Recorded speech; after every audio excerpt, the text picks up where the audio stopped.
Assalamualaikum warahmatullahi wabarakatuh. Selamat pagi, salam sejahtera untuk kita semua. Kami, Taruna Politeknik Imigrasi tingkat 2, yang melakukan visitasi di kantor imigrasi kelas 2 non-TPI Pemalang, akan memberikan sedikit paparan mengenai mitigasi yang dilakukan oleh Kanwil Pemalang, khususnya dalam pelaksanaan tindakan administratif keimigrasian yang dilakukan oleh kantor imigrasi kelas 2 non-TPI Pemalang. Sebelum menuju pembahasan, mari kita ketahui terlebih dahulu tentang pengertian apa itu mitigasi. Mitigasi secara umum memiliki arti segala suatu upaya yang dilakukan untuk mengurangi dan menghapus kerugian dan korban yang mungkin terjadi akibat bencana. Jadi istilah mitigasi ini sering kita temukan dalam bahasan-bahasan mengenai penanggulangan bencana. Kemudian ada undang-undang juga yang mengatur tentang mitigasi. Disebutkan pada Undang-Undang Nomor 24 Tahun 2007 tentang penanggulangan bencana.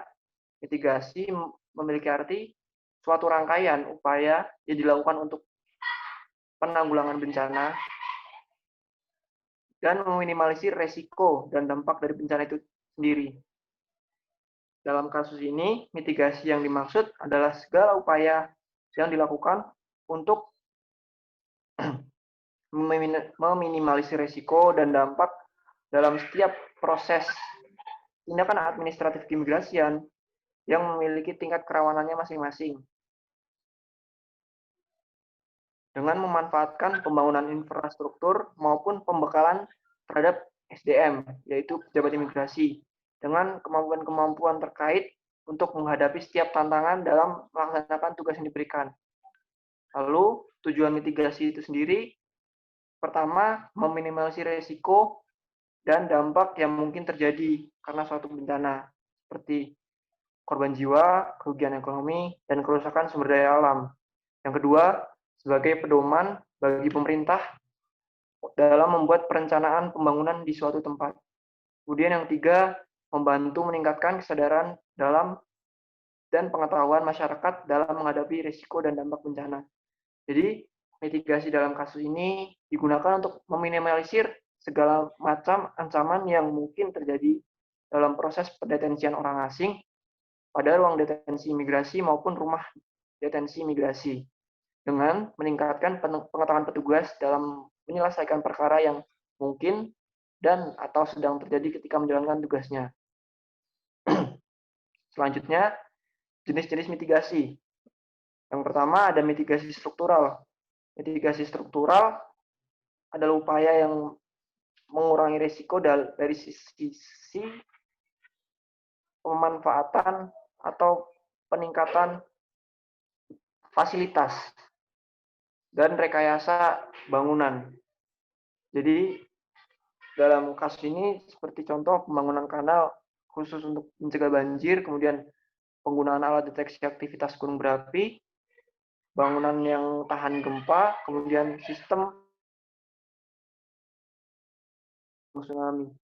Jadi mitigasi struktural ini lebih mengedepankan tindakan mengurangi kerawanan terhadap bencana, yaitu dengan cara melakukan rekayasa bangunan. Kemudian mitigasi non-struktural. Mitigasi non-struktural adalah upaya mengurangi dampak bencana yang mungkin terjadi melalui kebijakan atau peraturan tertentu. Seperti contohnya larangan membuang sampah sembarangan, kemudian pengaturan tata ruang kota, lalu mengatur kapasitas pembangunan masyarakat. Intinya untuk mitigasi non-struktural ini lebih kepada aturan dan larangan pada masyarakat. Kemudian materi selanjutnya akan disampaikan oleh rekan Bayu. Pada rekan Bayu, dipersilakan. Selanjutnya adalah kegiatan dalam mitigasi. Berdasarkan siklus waktunya, dalam penanganan bencana terdapat 4 kategori, yaitu sebelum bencana atau mitigasi, saat terjadi bencana, yaitu perlindungan dan evakuasi, sesaat setelah bencana, yaitu pencarian dan penyelamatan, dan pasca bencana, yaitu pemulihan. Dari 4 kategori penanganan bencana tersebut, kegiatan sebelum terjadinya bencana atau mitigasi dapat meminimalisir dampak bencana yang terjadi. Mengacu pada arti mitigasi, adapun beberapa kegiatan dalam mitigasi adalah sebagai berikut. Yang pertama, mengenalkan dan memantau risiko bencana. Yang kedua, merencanakan partisipasi penanggulangan bencana. Yang ketiga, memberikan kesadaran bencana pada masyarakat. Yang keempat, melakukan upaya fisik, non-fisik, serta mengatur penanggulangan bencana. Yang kelima, mengidentifikasi dan pengenalan sumber ancaman bencana. Yang keenam, memantau pengelolaan sumber daya alam. Yang ketujuh, memantau penggunaan teknologi tinggi. Yang kedelapan, mengawasi pelaksanaan tata ruang dan pengelolaan lingkungan hidup. Yang terakhir adalah kegiatan mitigasi bencana lainnya. Bagian terpenting dalam kegiatan mitigasi adalah pemahaman tentang sifat bencana, karena setiap tempat memiliki berbagai tipe bahaya yang berbeda-beda. Misalnya, beberapa negara sangat sering mengalami gempa bumi, sedangkan negara lainnya sangat rentan terhadap ancaman banjir. Sebagian besar negara-negara di dunia sangat rentan terhadap kombinasi beberapa bencana, sehingga dibutuhkan pemahaman yang baik terhadap berbagai bahaya merupakan tanggung jawab dari para ahli dan ilmuwan. Selanjutnya adalah penerapan mitigasi yang dilakukan oleh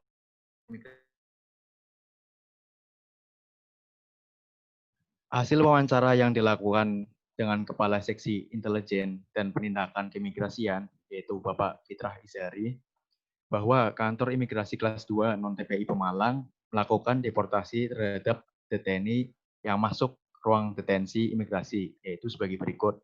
Yang pertama, kantor imigrasi kelas 2 non-TPI Pemalang biasa menggunakan pasal 75 terkait dengan tindakan administratif keimigrasian untuk melakukan pendeportasian terhadap deteni yang ditempatkan sementara pada ruang detensi imigrasi. Selanjutnya adalah dikeluarkannya surat keputusan oleh Kepala Kantor Imigrasi kelas 2 non-TPI Pemalang, isinya ikan surat keputusan yang dikeluarkan memuat yaitu usulan cekal yang didasarkan atas permohonan dari UPT. Yang kedua adalah menjelaskan orang asalan diberikan pemberlakuan cekal atau deportasi. Masukkan kode register terkait dengan deportasi yang disertai cekal dan deportasi yang tidak disertai cekal dengan memasukkan input ke cekal sistem. SIMKIM penyidikan dan penindakan keimigrasian kantor imigrasi kelas 2 non-TPI Pemalang. Yang kelima adalah setelah dikeluarkan surat keputusan kepala kantor imigrasi terhadap pemberian THK, selanjutnya diteruskan kepada kantor wilayah sesuai domisili izin tinggal orang asing terkait pemberitahuan deportasi atau cekal warga negara asing sesuai dengan surat usulan penangkalan pendeportasian warga negara asing. Yang terakhir adalah ditindaklanjuti surat yang diberikan kepada kantor wilayah Kementerian Hukum dan HAM pada Direktorat Jenderal Imigrasi untuk diberikan keputusan terkait pendeportasian warga negara asing dan dalam waktu yang sama dilanjutkan kembali surat pemberitahuan kepada Kementerian Luar Negeri dan Perwakilan Indonesia. Selanjutnya adalah tentang analisis SWOT, yaitu Strength, Weakness, Opportunities, dan Threats. Yang pertama adalah Strength. Yang adalah dilakukan pengawasan dan pengawalan ketat terhadap deteni dari ruang detensi imigrasi Kanim Pemalang ke bandara. Yang kedua adalah Weakness. Proses diplomasi dengan pihak kedutaan deteni saat upaya pemulangan sering terkendala akibat dokumen perjalanan deteni yang tidak lengkap sehingga kedutaan tidak mengakui sebagai warga negaranya dan proses deportasi tidak bisa dilanjutkan. Yang B adalah deteni stateless tidak bisa dipulangkan dan mengalami ketidakpastian terkait status pendetensian yang dijalani. Yang ketiga adalah opportunities. Petugas yang mengawal deteni dalam proses pemulangan minimal 2 orang supaya menjamin deteni dipulangkan ke negara asalnya dengan aman. Yang keempat adalah threats. Deteni penolakan dipulangkan dan melakukan perlawanan kepada petugas pengawalan deportasi. Oke, untuk selanjutnya kami akan menjelaskan mitigasi dalam berdiplomasi dengan perwakilan negara yang kami usulkan sebagai inovasi mitigasi terhadap pendetensian di kantor imigrasi kelas 2 non-TPI Pemalang. Dalam upaya memulangkan DTNI ke negara asalnya, terdapat kegiatan yang dilakukan pejabat imigrasi, yaitu berdiplomasi dengan pihak perwakilan negara asal DTNI tersebut. Yang sering menjadi permasalahan adalah ketika DTNI tidak memiliki paspor atau dokumen lain yang menunjukkan identitas diri. Sehingga pada beberapa kasus, terdapat banyak DTNI yang tidak diakui sebagai warga negara dan akhirnya menjadi stateless. Oleh karena itu, perlu dilakukan tindakan mitigasi untuk menanggulangi masalah tersebut. Perwakilan negara asing yang ada di Indonesia memiliki kewenangan dan membawa kedaulatan dari negaranya. Hal tersebut perlu diingat oleh setiap pejabat imigrasi yang akan melakukan upaya diplomasi ketika hendak memulangkan DTNI. Sehingga perlu sikap yang toleran dan menghargai dari pejabat imigrasi. Berikut adalah beberapa pembekalan kemampuan yang mampu menunjang proses diplomasi terhadap mitigasi berdiplomasi dalam kasus pendetensian di kantor imigrasi. Yang pertama adalah pelatihan tentang tata cara berdiplomasi, kedua, pelatihan tentang melakukan negosiasi, ketiga, pelatihan psikologi dasar untuk memahami lawan bicara. Peningkatan kapasitas pada SDM sangat penting. Selain meningkatkan fasilitas dalam berdiplomasi, petugas imigrasi tidak dapat memaksakan pihak perwakilan negara untuk mengakui DTNI tanpa dokumen. Perlu pendekatan lain seperti pendekatan diplomasi yang holistik. Sir Harold Nicolson pada tahun 1939 merupakan ahli sejarah dan mantan diplomat Inggris. Menyebutnya sebagai shopkeeper approach atau pendekatan pengusaha dalam berdiplomasi.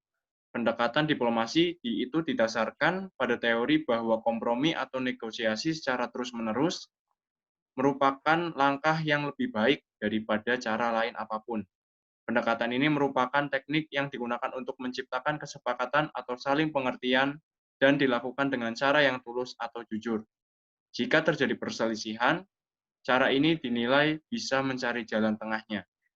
Nicholson mencatat bahwa dari sekian banyak diplomat Inggris dan Amerika yang menawarkan saran tentang sifat dan sikap yang paling memungkinkan keberhasilan dalam bernegosiasi diplomatik, sebagian besar menekankan pada shopkeeper approach, kemauan untuk berkompromi, hasrat akan keadilan, ketulusan niat baik, hasrat bekerja sama, dan dilakukan secara persisten. Selanjutnya, mitigasi dalam kantor imigrasi akan dijelaskan oleh Saudara Agis. Ya, menyambung penjelasan dari rekan Azam, mitigasi yang bisa dilakukan di kantor imigrasi itu pertama, melakukan pembenahan berupa peningkatan sarana dan prasarana kesehatan yang berada di rumah detensi imigrasi maupun di ruang detensi imigrasi. Peningkatan yang dimaksud adalah peningkatan mutu kualitas kesehatan yang digunakan untuk menangani DTNI apabila dalam kondisi tertentu mengalami sakit parah. Seperti yang tadi dijelaskan pada mitigasi struktural, yaitu pada rekayasa bangunan. Jadi di sini bisa kita buatkan bangsal-bangsal khusus bagi DTNI yang mengalami sakit parah, sehingga tidak menulari DTNI yang lain dan tidak menimbulkan kekacauan. Kemudian yang peningkatan kemampuan berkomunikasi yang baik kepada para DTNI. Jadi untuk yang poin kedua ini lebih menekankan pada mitigasi non-struktural. Jadi komunikasi itu penting, kenapa? Karena dalam penyampaian suatu arahan, apabila terjadi miskomunikasi, dapat menimbulkan berbagai macam resiko dan ancaman, terlebih bagi petugas imigrasi. Sehingga komunikasi yang baik antara DTNI dan petugas imigrasi sangat diperlukan. Kemudian poin ketiga, bagi para DTNI yang memiliki kebutuhan khusus, yang memang harus ditangani secara khusus, maka diperlukan suatu ruangan khusus pula, digunakan untuk memudahkan petugas dalam melakukan tanggung jawab sebagai petugas dan memudahkan DTNI untuk memenuhi kebutuhan selama berada di ruang detensi imigrasi. Lalu dari kami menambahkan beberapa inovasi yang bisa diimplementasikan, seperti COVID-19 merupakan kondisi, di mana seluruh kegiatan mobilitas orang masuk wilayah Indonesia dibatasi, sehingga para DTNI yang dinyatakan melanggar ketentuan perundang-undangan akan ditempatkan pada rumah imigrasi. Demi menjaga kondisi psikis DTNI jauh dari keluarga dikarenakan COVID-19, maka perlu layanan terpadu yang bisa diimplementasikan di rumah detensi imigrasi atau ruang detensi imigrasi, berupa aplikasi yang mampu menghubungkan komunikasi antara DTNI dengan kanya. Hal ini digunakan untuk menghindari jenuhan dan stres DTNI selama berada di ruang detensi imigrasi atau ruang detensi imigrasi. Yang kedua, perlu adanya pengecekan secara berkala dengan didukung peningkatan pelayanan kesehatan yang bertujuan mengecek kondisi kesehatan DTNI selama COVID-19. Hal semacam ini tentunya bertujuan untuk memutus mata rantai COVID-19. Kemudian berikut beberapa lampir kegiatan, dokumentasi kegiatan yang setelah kami melakukan proses wawancara dan pengambilan data. Untuk lebih dari kelompok ini cukup sekian. Apabila ada kekurangan, mohon maaf sebesar-besarnya. Wabillahi taufiq wal hidayah. Wassalamualaikum warahmatullahi wabarakatuh.